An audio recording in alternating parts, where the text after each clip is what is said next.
ফলে আল্লাহ তাআলা বিশাল এক চিৎকার মেরে সাইয়েদনা জিবরাইলের মাধ্যমে পুরো জমিনটাকে শেষ করে দিলেন। ফাজআলনা আলিয়াহা সাফিলাহা ওয়া আমতারনা আলাইহিম হিজারাতাম মিন সিজিল। তাদের অপকর্মের কারণে জর্ডানের ওই এলাকাটাকে আল্লাহ বললেন, জিবরাইল এলাকাটাকে হাতে তুলে নে, আকাশের উপরে তুলে পুরো এলাকা সহ মানুষ সহ জমিনের মধ্যে গেড়ে দে। জমিনের নিচের মাটি উপরে নিয়ে গেল কে?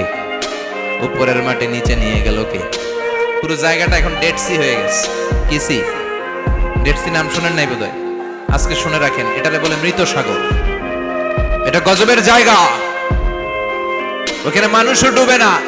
লবণের ডেনসিটি, সল্টের ডেনসিটি এত হাই, এই পানির মধ্যে এত গজব, এর মধ্যে কোনো মাছ জন্মায় না, চিংড়ি জন্মায় না, কাঁকড়া জন্মায় না, ব্যাং হয় না, শ্যাওলা হয় না, কিচ্ছু বাঁচে না। এটা গজবের জায়গা, চিল্লায় বলেন ঠিক কিনা? যে আল্লাহ জর্ডানের এলাকাটারে ধ্বংস করে দিল, ওই আল্লাহ আজও আছে না নাই? এই জন্য নিজ দিয়ে তিনি যেমনি আযাব দিতে পারেন, ভূমিকম্প দিতে পারেন, জলোচ্ছ্বাস দিতে পারেন, উপর থেকে তিনি শিলাবৃষ্টি দিতে পারেন কি পারেন না? মাইচার দিয়ে কখনো শিলাবৃষ্টি হয়েছিল? হ্যাঁ, ফসল ক্ষেত শেষ করে দেয় না? ছাগল টাগল মরে যায়। ছাগল যদি ইয়েতে থাকে ক্ষেতের মধ্যে, বড় শিলা মাথায় পড়লে শেষ, মানুষও শেষ, টিনের চালও শেষ। কথা কন। এরপরে আল্লাহ যদি উল্কা বৃষ্টি পাঠায়, উল্কা যদি পড়ে, কই যাবেন? কোথায় যাবেন আপনি? উল্কা চিনেন? মহাশূন্যে বিশাল পাথরের খণ্ড ঘর্ষণ খেয়ে পৃথিবীর ভিতরে ঢুকে যায়। এই পৃথিবীতে সবচেয়ে বড় উল্কাপিণ্ড পড়েছে সাউথ আফ্রিকাতে। সাউথ আফ্রিকার একটা সিটি আছে, হোবা সিটি। এই হোবা শহরে 60 মেট্রিক টন ওজনের একটা উল্কা পড়েছিল, যেখানে পড়েছে পুরো জায়গাটা বিশাল খাদ হয়ে গিয়েছে। এরকম একটা উল্কা যদি এখানে পড়ে আজকে, বাঁচার উপায় আছে? যে বিল্ডিং এ আমরা থাকি, রাতের বেলায় ঘুমাই আর ধুম্মা চলে ধুম দেখি রাতে, ওই বিল্ডিং এ যদি একটা পড়ে, কথা কন, ডান্স ক্লাব গুলার উপর যদি পড়ে, পতিতালয় যেগুলা আছে ওগুলা যদি পড়ে, যেই হোটেল গুলার মধ্যে আকাম কুকাম হয় ওইটার উপর যদি পড়ে, নাকি আল্লাহর এখন দেওয়ার ক্ষমতা নাই? কথা কন। তার মানে বেঁচে গেছো, পার পেয়ে গেছো মনে করো না, নিজ দিয়েও আযাব আছে, উপর দিয়েও আযাব আছে। চিল্লায় বলেন ঠিক কিনা? এজন্য ভয় পেতে হবে একজন সত্তাকে, তিনি কে? সব ক্ষমতার মালিক কে? এরপর আল্লাহ বললেন, আওয়ালাম ইয়ারাউ ইলা আত-তায়রি ফাওকাহুম সাফাতিন ওয়া ইয়াকবিদনা মা ইউমসিকুহুন্না ইল্লার রাহমান ইন্নাহু বিকুল্লি শাইইন বাসীর। সুবহানাল্লাহ বলেন। আল্লাহ বলেন, তোরা নাস্তিক হস কেমন করে? মানুষ নাস্তিক হয় কেমন করে? মানুষ কি মুক্ত বিহঙ্গের দিকে নজর করে তাকায় না? আকাশে মুক্ত বিহঙ্গ নাই? বিহঙ্গ বুঝছেন তো? পাখি। পাখির কথা কোরআনে বললো কে? সুবহানাল্লাহ কইবেন না? ওয়া আরসালা আলাইহিম তায়রান আবাবিল। সুবহানাল্লাহ পড়েন। এই যে আল্লাহ বললেন ওয়া আরসালা আলাইহিম, তারপর তায়রান আবাবিল। তায়ের মানে পাখি, তায়ের মানে কি? আবার জান্নাতে যারা যাবে তাদেরকে পাখির ভুনা গোশত খাওয়াবে কে? জান্নাতে যাওয়ার সাথে সাথে প্রথমে আল্লাহ আপনাদেরকে মেহমানদারি করবে মাছের কলিজা দিয়ে। খাইবেন? মাছের কলিজার কথা শুনে জিহ্বে পানি আসছে নাকি? আউয়ালু তুআমিন ইয়াকুলুহু আহলুল জান্নাতি ফাজিয়াদাতু কাবিদিল হুত। প্রথমে মাছের কলিজা, এরপরে পাখির ভুনা গোশত। তার মানে পাখির কথা কোরআনে আছে না নাই? আবার সাইয়েদনা সুলাইমান আলাইহিস সালামের একটা পাখি ছিল, এটার নাম কি ছিল? হুদহুদ পাখি। মাথার উপর দিয়ে চলতো, আর ওইটার চোখে জুমিং পাওয়ার আল্লাহ এত বেশি দিয়েছিল, এটা জমিনে নজর করলে বুঝতে পারতো কয় হাজার ফিট নিচে পানি আছে, পানিটা মিষ্টি না লবণাক্ত না কেমন, দেখে দেখে মুহূর্তের মধ্যে সাইয়েদনা সুলাইমানের কাছে সব তথ্য সরবরাহ করে দিত। সুবহানাল্লাহ। এজন্য আল্লাহ বললেন, নাস্তিকগুলো কি পাখির দিকে তাকায় না? এই পাখির দিকে তাকালে পাখির রব আল্লাহরে খুঁজে পাওয়া যায়। পাখির দিকে তাকালে, মুক্ত বিহঙ্গের দিকে তাকালে কেমন করে পাখিগুলো উড়ে যায়। এই পাখিগুলো আকাশে ধরে রাখে কে? মা ইউমসিকুহুন্না ইল্লার রাহমান। ওই রহমান ছাড়া কেউ পাখিগুলোর সামনে ধরে রাখতে পারে না। কত শত আয়াতে যে আল্লাহ পাখির কথা বলেছেন হিসাব নাই। কত ধরনের পাখি যে আল্লাহ বানিয়েছেন কোনো হিসাব নেই। আপনারা ঘরে জিওগ্রাফিক্যাল চ্যানেলগুলো দেখেন? হ্যাঁ, না জি বাংলা দেখেন? স্টার জলসা, কিরণমালা, কি দেখেন? জিওগ্রাফিক্যাল চ্যানেল দেখবেন। ওখানে দেখবেন একটা পাখি আল্লাহ তৈরি করেছে, পৃথিবীর সবচেয়ে ছোট পাখি, নাম হলো হামিং বার্ড। কি নাম? The smallest bird ever in the world, সবচেয়ে ছোট। এটা প্রাপ্তবয়স্কে 3 থেকে 5 ইঞ্চি লম্বা হয়।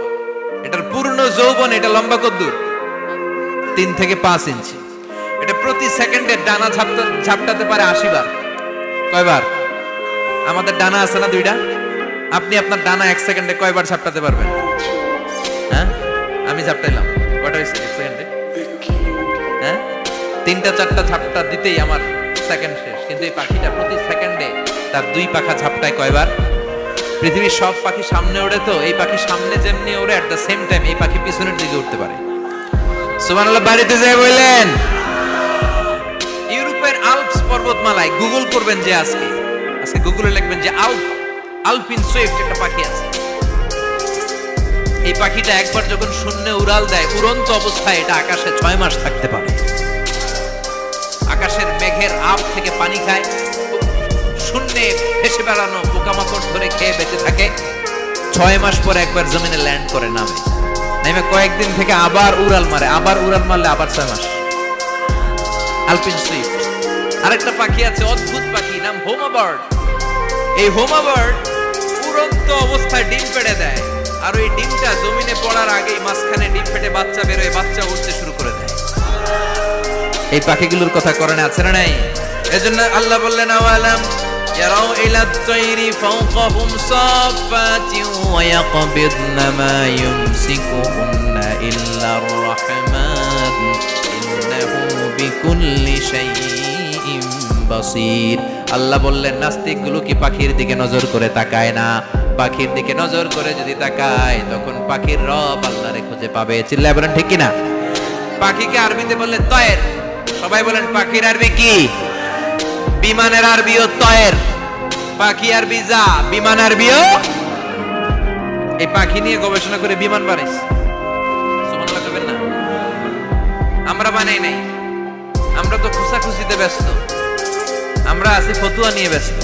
তুই 20 কারণে কাফের, তোর চাচা 90 কারণে কাফের। তোর চাচা মরলে যেই জায়গায় কবর দেয়া হবে, ওই কবরের মাটির উপরে যে ঘাস উঠবে, ওই ঘাস যে গরু খাবে, ওই গরুর দুধ যে খাবে, ও কাফের। আছে না নাই?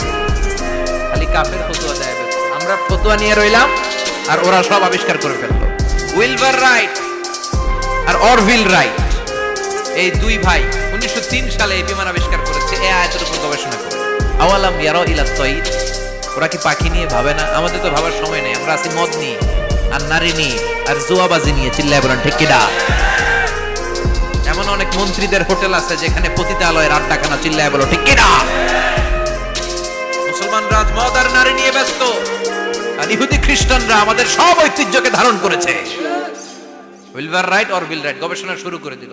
পাহাড়ে শুয়ে শুয়ে 2 ভাই খালি পাখির ছবি আঁকে, কেমনে পাখিগুলো ডানা ঝাপটা মেরে ওঠে, কেমনে নামে। গবেষণা করতে করতে করতে প্লেন বানায় ফেললো 1903 সালে। আজ থেকে 100 বছর আগের স্টোরি শোনাচ্ছি আপনাদের। তখনকার বিমান এখনকার বিমানের মতো ছিল না। আপনি দেখবেন যে শুরুতে বিমান কেমন ছিল। শুরুতে ভাঙ্গা চূড়া 2টা পাখা নিয়ে একটু উড়ে আবার ধপাস করে পড়ে, কিন্তু আশা হারায় নাই, আবার উড়ে ধপাস করে পড়ে। আমেরিকাতে সুবিধা করতে পারেনি। ফ্রান্সের এক কিং তাদেরকে ডোনেট করেছে বিপুল অঙ্কের টাকা দিয়ে। তারা প্রথম ফ্রান্সের একটা শহর থেকে আরেকটা শহরে পৃথিবীর প্রথম প্যাসেঞ্জার প্লেন নিরাপদে ল্যান্ড করেছে। মানুষের উড়ার স্বপ্ন সফল হতে শুরু করল। এখন বিভিন্ন ধরনের বিমান একটার পর একটা শুরু হয়েছে। এই পৃথিবীর সবচাইতে দ্রুতগামী যে বিমানটা আগে ছিল, নাম ছিল কনকর্ড, যাত্রীবাহী বিমান। এটার পরে এখন একটা বাইরে হয়েছে বোম সুপারসনিক। কি নাম? Bomb supersonic. এত স্পিডে চলে, এই মাত্র দেখবেন এদিকে এয়ারপোর্ট দেখবেন নাই, ওইদিকে। সুবহানাল্লাহ পড়ে। কি বিশাল বিশাল ডবল ডেকার গুলো নিয়ে শূন্যে উড়াল দেয়। A3 এয়ারবোয়িং A380 বর্তমান পৃথিবীতে সবচেয়ে বড় প্যাসেঞ্জার বিমান। কার্গো বিমান তো এগুলোর 7-8 ডবল বড় হয়। I'm talking about the passenger plane A380। 525 জন যাত্রী নিয়ে এটা শূন্যে উড়াল দেয়। 525 জন যাত্রী, কেবিন ক্রু, পাইলট, বিমানের ওজন, খাবার দাবারের ওজন, ফুয়েলের ওজন, 525 জনের লাগেজ টাগেজের ওজন, এই সব নিয়ে শূন্যে উড়াল দেয়। সুবহানাল্লাহ কইবেন না? এই বিমান আবিষ্কারের আগ পর্যন্ত গোটা বিশ্বব্যাপী সব দেশে দেশে ছিল সেনাবাহিনী আর নৌবাহিনী। বিমান আবিষ্কার হওয়ার সাথে সাথেই শুরু হয়ে গেল বিমান বাহিনী, এয়ারফোর্স, মিলিটারি। এখন বোম সুপারসনিক বানায়, এখন ড্রোন হামলা করে, এখন মিসাইল হামলা করে, এখন স্যাটেলাইট পাঠায়, আমরাও পাঠাইছি। কি নাম? Bangabandhu satellite. We launching the Bangabandhu satellite channel last year. আমরা বঙ্গবন্ধু স্যাটেলাইটও পাঠাইছি। সবকিছু পাখির উপর গবেষণা করে হয়েছে। চিৎকার করে বলেন ঠিক কিনা? এজন্য আল্লাহ ডেকে বললেন, গোলাম ওরা কি পাখির দিকে তাকায় না? পাখির দিকে যদি নজর করে একটিবার তাকাতো, নাস্তিক আর নাস্তিক থাকতে পারতো না।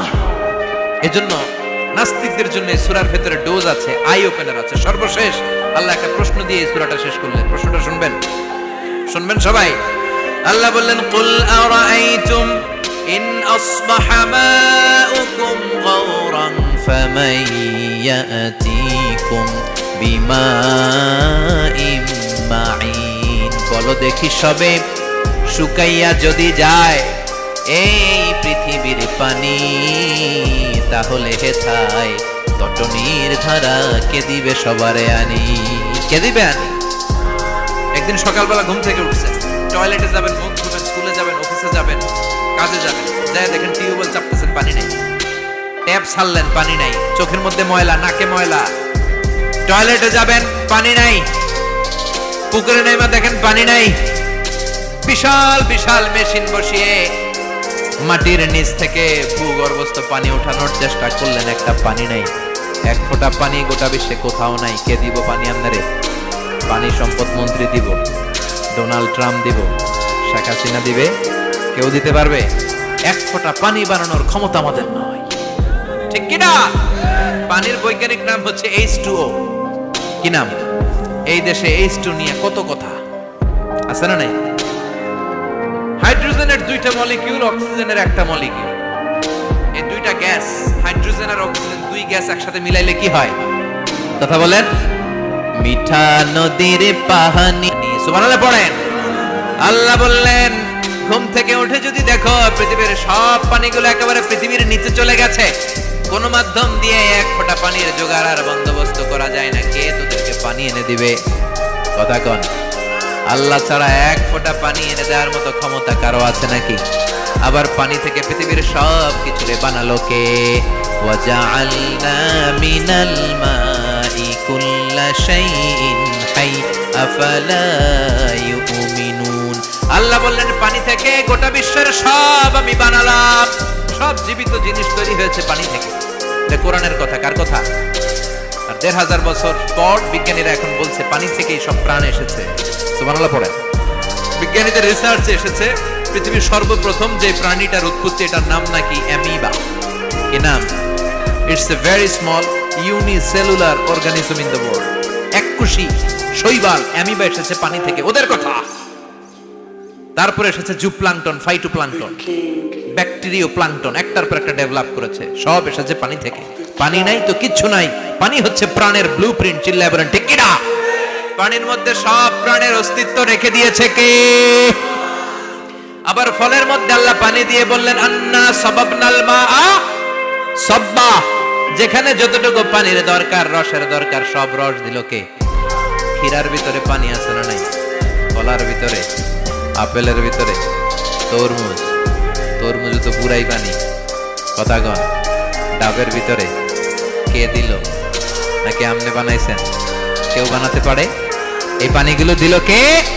আবার আল্লাহ বললেন, মারাজাল বাহরাইনি ইয়ালতাকিয়ানি বাইনাহুমা বারযাখুল লা ইয়াবগিয়ান ফাবিআইয়ি আলাই রাব্বিকুমা তুকাযযিবান।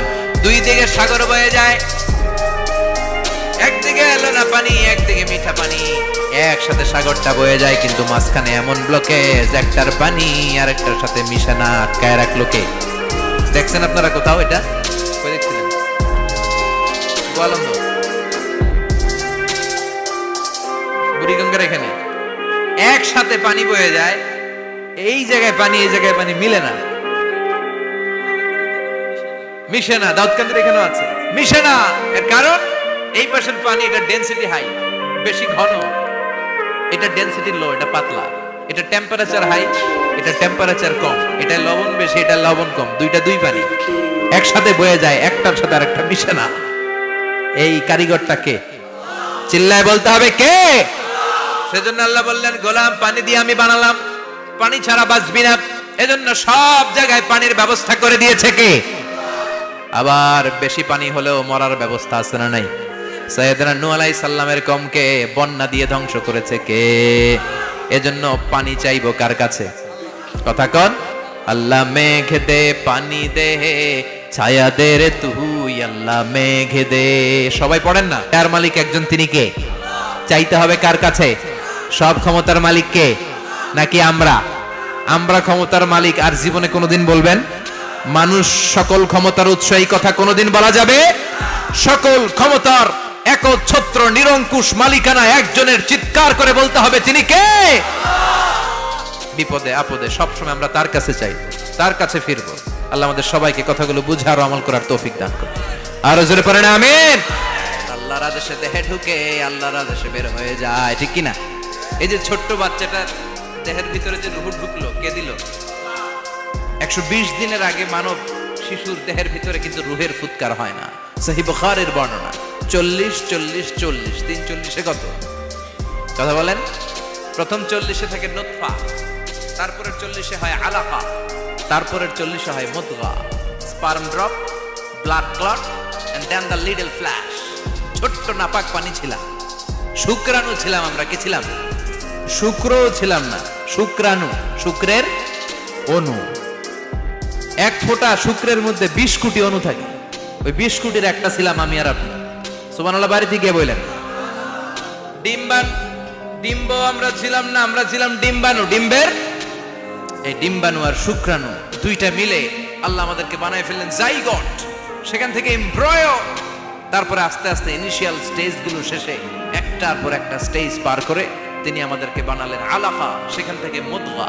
আমাদের দেহের ভেতরে তিনি স্কেলিটন ভরে দিলেন, কঙ্কাল, মাথার স্কাল দিলেন, খুলি দিলেন, নাক কান গলা দিলেন, আমার রেসপিরেটরি সিস্টেম চালু করে দিলেন। কত ছোট ছিলাম আমি, ক্ষুদ্র ছিলাম আমি। ফালইয়ানজুরিল ইনসানু মিম্মা খুলিকা, খুলিকা মিম্মাইন দাফিক। মানুষের উচিত তার সৃষ্টি প্রক্রিয়ার দিকে নজর করে তাকানো। বাবার পিঠ থেকে সবেগে নির্গত হওয়া পানি দিয়ে মায়ের পেটে তোমারে ঢুকায় দিল কে? নাপাক পানি থেকে ছোট্ট ব্যাঙ্গাচির মতো ছিলাম, জোকের মতো মায়ের জরায়ুর দেয়ালে লেগেছিলাম। সেখান থেকে বড় করতে করতে আমার রেসপিরেটরি সিস্টেম, আমার হেয়ারিং সিস্টেম, আমার সব সিস্টেমগুলো তিনি আমার দেহের ভিতরে সেট করে দিল। চিল্লায় কোন সুবহানাল্লাহ। 120 দিনের সার্টেন পিরিয়ড শেষে তিনি দেহের ভিতরে রূহের ফুৎকার দিলেন। দেয়া মাত্রই আমার রুহুতে ধপ ধপ ধপ শুরু হয়ে গেছে। ওই যে ধপ ধপ শুরু হয়েছে, আজও থামে নাই। এই ধপ ধপ থামলে বাঁচবেন? দম ফুরাইলে আমরা ঠুস হয়ে যাবো, ঠিক কিনা? আয় রে মানুষ রঙিন ফানুষ, দম ফুরাইলে তবু তো ভাই কারোরই নাই একটুখানি। আয় রে মানুষ রঙিন ফানুষ, রঙিন ফানুষ, আয় রে মানুষ। সুবহানাল্লাহ বলেন। সে আল্লাহ বললেন, গোলাম জীবন আর মরণের মাঝখানে আমি তৈরি করেছি রুহু। পৃথিবীর বিজ্ঞানীরা সব বানাতে পারে, কম্পিউটার বানাতে পারে, প্লেন বানাতে পারে, হেলিকপ্টার বানাতে পারে, রকেট বানাতে পারে, কিন্তু গোটা বিশ্বের সব বিজ্ঞানীরা মিলে কি রুহু বানাতে পারে নাকি? কথা বলেন। গত বছর সোফিয়া নামে একটা রোবট আসছিল না? কথা কন। ওটা মাথা উঁচু করে নিচু করে কথা বলতে চায়, মানুষের মতো হতে চায়। আসলে কি মানুষ? ওটার মধ্যে কি রুহু আছে? রুহু বানাইতে পারবে কেউ? এই রুহু নিয়ে যে কত গবেষণা, মুমূর্ষ রোগীদের উপর গবেষণা চালিয়েছে অনেক। বুলেট প্রুফ গ্লাসের ভিতরে মুমূর্ষ রোগীকে রেখে রেখে তারা চেক করতে চেয়েছে আমেরিকান বিজ্ঞানীরা যে রুহু কোন দিক দিয়ে বের হয়। তারা ওজন করে দেখে মানুষ মরে গেলে কোন লাশের ওজন বেড়ে যায়, কোন লাশের ওজন কমে যায়। যেটাতে কমে গেছে 2-1 কেজি কমে যায়, তার অবাক। কিরা আগে ছিল 80 কেজি, এখন হচ্ছে 78 কেজি, তার মানে 2 কেজি না, এটাই রুহু। এটাই কি? এটা হচ্ছে গবেষণার ধাপ। অনেকগুলো মডিউল তারা আনে, অনেক মুমূর্ষ রোগীকে গ্লাস ফিটিং করা, ইন্টেন্সিভ কেয়ারে রেখে তারা অবজার্ভ করে, আর অক্সিজেন মাস্ক খুলে দিয়ে তারা দেখে যে লোকটা ছটফট করে কিভাবে মরে। মরার আগে ওজন মাপ ছিল 80 কেজি, মরে গেছে পরে আবার ওজন দিয়ে দেখে 78 কেজি। কমছে কয় কেজি? বিজ্ঞানীকে পাইছে। সবাই কয় কি পাইছে? কয় রুহু। কই পাইলেন? কয় আগে 80, এখন 78, 2 কেজি। রুহুর ওজন কয় কেজি? তো বিজ্ঞানীদের সিস্টেম হচ্ছে যে কোনো একটা বিষয়ের উপর গবেষণা চালালে তারা পূর্ণাঙ্গ ডিসিশনে পৌঁছতে পারে না। They couldn't jump to the final conclusion just on one module, based on one module, they can't do it. তাদের অনেকগুলো মডিউল আনতে হয়। তারা আবার নমুনা আনলো আরেকটা, মুমূর্ষ রোগী, অক্সিজেন চেম্বার লাগানো, মাস্ক লাগানো, এটা খুলে ফেললে মরে যাবে। বুলেট প্রুফ করা গ্লাসের ভিতরে ঢুকিয়ে এটার ওজন মাপ, এটার ওজন 60 কেজি। এবার মাস্ক খোল, মাস্ক খুলছে ছটফট ছটফট করে, এটা শেষ। এবার মাপ দেখ, এবার মাইপা দেখা গেছে 63 কেজি। কয় কেজি বাড়ছে? এক একটার এক এক সিস্টেম হইতেছে, কোনোটা কমে, কোনোটা বাড়ে, কোনোটা কিচ্ছু হয় না। সবাই কয় তাইলে আপনি রুহু পাইলেন কই? আগেরটা কম ছিল, মনে করছিলেন 2 কেজি কমছে, ওইটাই রুহু, এখন 3 কেজি বাইরে গেছে, মিলাইবেন কি দিয়া? কথা কন। আল্লাহ ডেকে বলে, গোলাম কিয়ামত পর্যন্ত একটার পর একটা মুমূর্ষ রোগীকে বুলেট প্রুফ গ্লাসের ভেতরে ঢুকাতে পারবি, গবেষণা করতে পারবি, মাগার রুহু খুঁজে পাবি না। চিল্লায় বলেন ঠিক কি না? কারণ এই রুহুর মালিক কে? সে আল্লাহ বললেন, আল্লাযী খালাকাল মাউতা ওয়াল হায়াতা লিয়াবলুয়াকুম আইয়ুকুম আহসানু আমালা। জীবন আর মৃত্যু বানালাম তোমাদেরকে পরীক্ষা করার জন্য। পরীক্ষা আছে না নাই? গোটা দুনিয়াটাই পরীক্ষা। আল্লাহ যারে পছন্দ করে বেশি তার পরীক্ষাও। আসাদুন নাসি বালাআন আল আম্বিয়া। এই পৃথিবীতে আল্লাহ সবচেয়ে বেশি বালা মুসিবত দিয়ে পরীক্ষা করেছেন নবীদের। কারণ নবীরা আল্লাহর কাছে কম প্রিয় না বেশি প্রিয়? যেহেতু প্রিয় বেশি, পরীক্ষাও।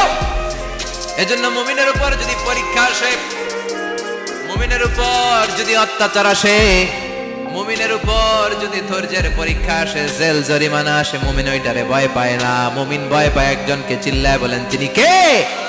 কারণ আল্লাহর ঘোষণা, ওয়ালা তাহিনু ওয়ালা তাহজানু। ঘোষণাটা কার? ভয় নাই, তোদের চিন্তা নাই। আনতুমুল আ'লাউনা ইন কুনতুম মুমিনিন। তোমরাই বিজয়ী হবা যদি মুমিন হও, যদি মুমিন হও। এজন্য ধৈর্যের পরীক্ষা দিতে হবে, আল্লাহর উপর তাওয়াক্কুল করতে হবে, অত্যাচার আর জুলুম আল্লাহর নামে সহ্য করে যেতে হবে। চিল্লায় বলেন ঠিক কি না? কারণ মুসলিমের সাথে আল্লাহ থাকে। মুসলিমের বদদুয়াকে বিশ্বনবী ভয় করতে বলেছেন। কারণ মুসলিমের বদদুয়ার মাঝে আর আল্লাহর মাঝে পর্দা থাকে। যারা দুনিয়ার বুকে জুলুম করে তাদেরকে ক্ষমতার মস্তক থেকে নামিয়ে দেয় কে? আর যারা মুসলিম হয়, যাদের রক্ত দিয়ে জমিন ভেজে, তাদেরকে জমিনের ক্ষমতা দিয়ে দেয় কে? আর যারা রক্ত ঝরায়, ইতিহাস বলে তারা শেষ পর্যন্ত প্রাণ আর জান নিয়ে পালাবার জায়গাটা পায় না। চিল্লায় বলেন ঠিক কি না? এজন্য মুমিন খুব ভালো করে জানে, রাত্রি যত গভীর হয়, সুবহে সাদিকের সময় কাছে আসতে থাকে। গর্ভবতী নারীর পেটের জ্বালা যন্ত্রণা, ব্যথার পেইন যত বাড়ে, নতুন মেহমান আগমনের সময় কাছে আসতে থাকে। তেমনি ইসলামের পক্ষের শক্তির উপর যদি অত্যাচার, অনাচার, স্টিম রোলার বেড়ে যায়, এটা প্রমাণ করে ইসলামের বিজয়ের সময় কাছে আসতে শুরু করেছে। চিল্লায় বলো ঠিক কি না? এজন্য রাব্বুল আলামিন ডেকে বলেন, গোলাম লিয়াবলুয়াকুম আইয়ুকুম আহসানু আমালা। কে ভালো আমল করো, কে খারাপ আমল করো, এজন্য আমি জীবন মরণ তৈরি করেছি। চিল্লায় কোন ঠিক কি না? এরপর আল্লাহ বললেন, ওয়ালাকাদ যায়্যানাস সামাআদ দুনিয়া বিমাসাবিহা ওয়া জাআলনাহা রুজুমান লিশ-শায়াতিন। সুবহানাল্লাহ বলেন। ওয়ালাকাদ যায়্যানাস সামাআদ দুনিয়া। মাইকম্যান কোথায়? সাউন্ডটা বাড়াও। এত দুর্বল কেন তোমার? মনে হচ্ছে আমি মাইক ছাড়া কথা বলছি। সাউন্ডটাকে স্ট্রং করো। ওয়ালাকাদ যায়্যানাস সামাআদ দুনিয়া। I have beautified the closer sky with candles, with light and stars. আল্লাহ বললেন, আমি দুনিয়ার আকাশকে তারা দিয়ে সুশোভিত করেছি। আকাশে তারা আছে না নাই? এগুলো এমনি এমনি হয়েছে না? তৈরি করছে কে? বিশ্বাস হয়? কোনো সন্দেহ আছে? এখন তো লাইটিং ফাইটিং এর যুগে তারার যে কি সৌন্দর্য আমরা বুঝি না।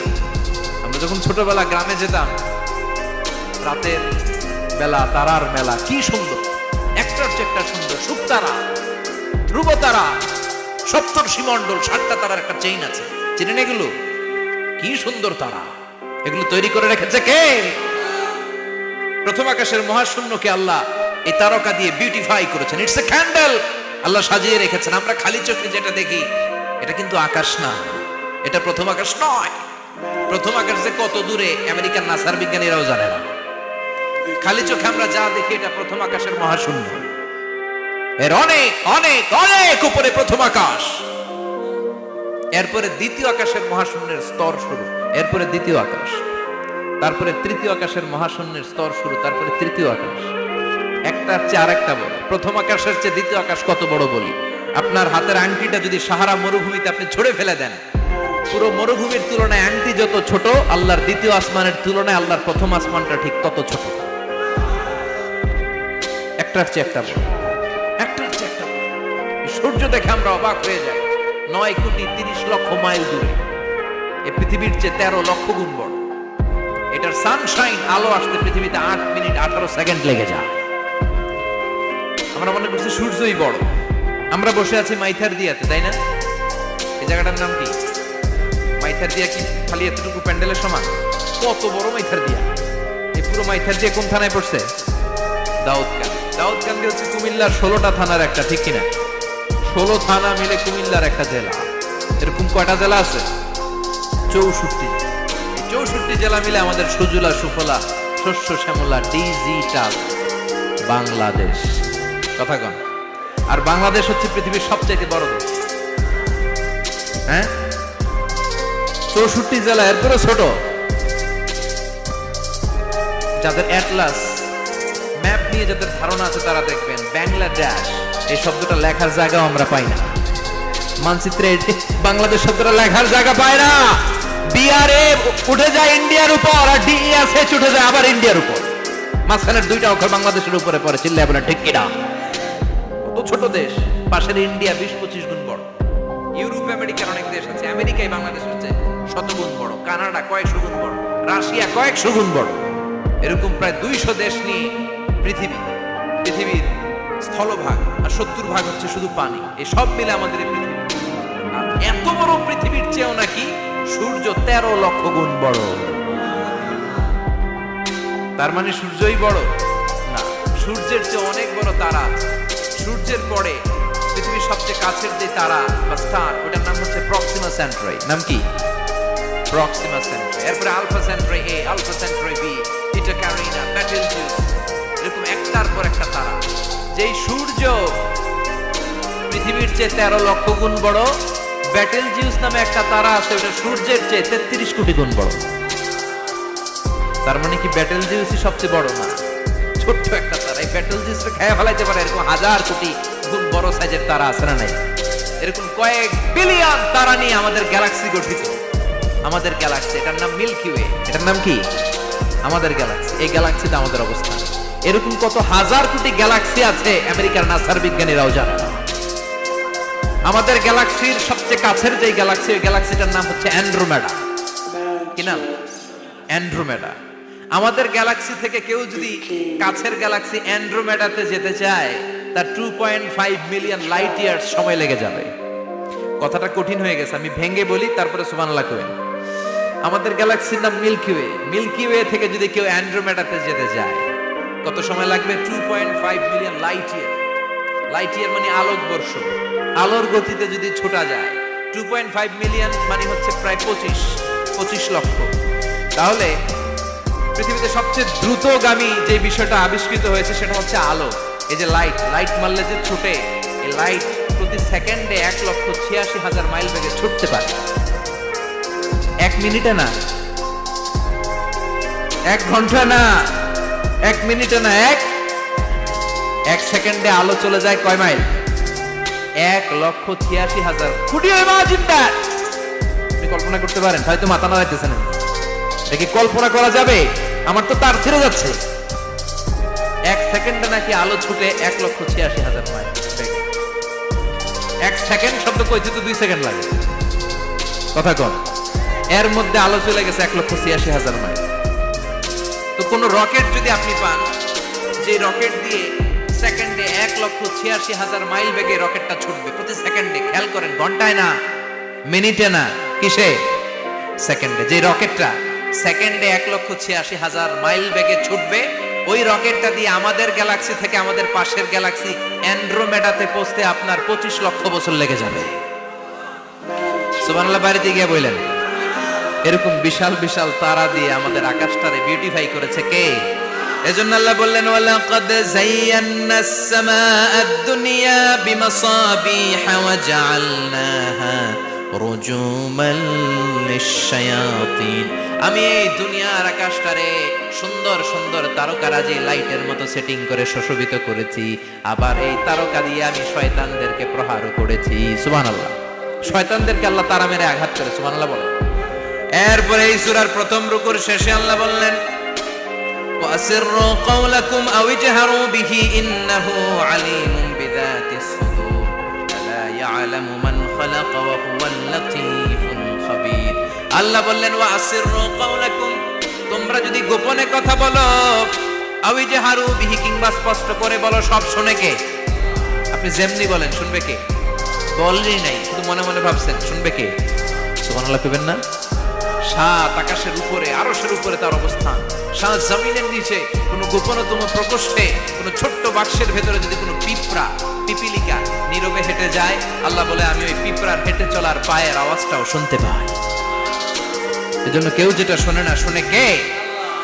এরপর আল্লাহ বললেন, হুয়াল্লাযী জাআলা লাকুমুল আরদা যালুলান ফামশু ফি মানাকিবিহা ওয়া কুলু মির রিজকি ওয়া ইলাইহিন নুশুর। সুবহানাল্লাহ বলেন। আল্লাহ ডেকে বললেন, গোলাম, তোমাদের জন্য জমিনটারে আমি বিছানা বানিয়েছি। আল্লাযী জাআলা লাকুমুল আরদা ফিরাশা, জমিনটারে বিছানা বানিয়েছে কে? এই বিছানার মতো সমতল জমিন দিয়ে তোমরা হেঁটে বেড়াও, চলে বেড়াও, হেলে দুলে পড়ার সুযোগ নাই, ঠিক কিনা? এই যে মাইথার দিয়ে আর আজকের যে ময়দান, এটা যদি বিছানার মতো সমান না হইতো বসতে পারতেন? কথা কন। এই ময়দানের প্যান্ডেলের এদিক দিয়ে উঁচা, এদিক দিয়ে গর্ত, এদিক দিয়ে নিচা, এদিক দিয়ে খাড়া, কেমন হইতো? কথা কন। কেউ আমারে দেখতো, কেউ দেখতো না, কেউ দাঁড়াইয়া, কেউ বইসা, আছে না নাই? কিন্তু জমিনটারে সমতল বানালো কে? আপনি যদি বিমান থেকে যদি আপনি দেখেন, বিমানের গ্লাস দিয়ে, জানলা দিয়ে যদি আপনি নিচের দিকে তাকান, আপনি দেখবেন মনে হবে পুরো জমিনটাকে আল্লাহ সবুজ কার্পেট দিয়ে কার্পেটিং করে রেখেছে। এই সৌন্দর্য দিয়েছে কে? আবার রব্বুল আলামিন বলেন, জমিনটারে সমান দেখে, কার্পেটিং দেখে মনে করো না তোমরা বেঁচে গিয়েছো। আমার দেয়া বিধান আমার জমিনে যদি কায়েম করতে না পারো, এই কার্পেটিং করা জমিনের ভেতরে আযাব আছে না নাই? এই পুরো জমিনের ভেতরে আছে আগুন আর আগুন। আগ্নেয়গিরির অগ্নুৎপাত জ্বালামুখে বিস্ফোরণ করে দিয়ে গোটা বিশ্বটারে মুহূর্তে মেসাকার করে দিতে পারে কে? এজন্য আল্লাহ ডেকে বললেন, গোলাম, আমিনতুম মান ফিস সামাই আন ইয়াখসিফা বিকুমুল আরদা ফাইদা হিয়া তামুর। তোমরা কি ভেবেছো নাকি বেঁচে যাবা? আমি চাইলেই পুরো জমিনটারে কাঁপিয়ে দিতে পারি। আন ইয়াখসিফা বিকুমুল আরদ, খাসাফ মানে ল্যান্ডস্লাইড। খাসাফ মানে কি? ল্যান্ডস্লাইড, ভূমিধস, ভূকম্পন, আর্থকোয়েক, আছে না নাই? বাংলাদেশে তো ভূমিকম্প হয় না, না? টের পাইছেন? মাঝে মাঝে মাঝরাতে হয় না? 3টার দিকে নিজেই দৌড় দিব না বাচ্চারা লইয়া দৌড় দিব, লুঙ্গি পইরা দৌড় দিব না লুঙ্গি ছাড়া দৌড়াম? কথা কম। এই ভূমিকম্প আছে না নাই? আল্লাহ বলে, মনে করো না জমিনটা সমতল, কার্পেটিং করে দিয়েছি, এই কার্পেটিং এর ভিতরেও আগুনের দলা আছে না নাই? আবার আল্লাহ বললেন, আমিনতুম মান ফিস সামাই আন ইউরসিলা আলাইকুম হাসিবা। নিচে যেমনি কার্পেটিং করা জমিনের ভেতরে অগ্নুৎপাত রেখে দিয়েছি, মাথার উপর থেকে আযাব দেওয়ার সুযোগ আছে না নাই? চাইলে আল্লাহ অগ্নি বৃষ্টি দিতে পারে, আগুন বৃষ্টি দিতে পারে, ঠান্ডার বজ্রপাত দিতে পারে।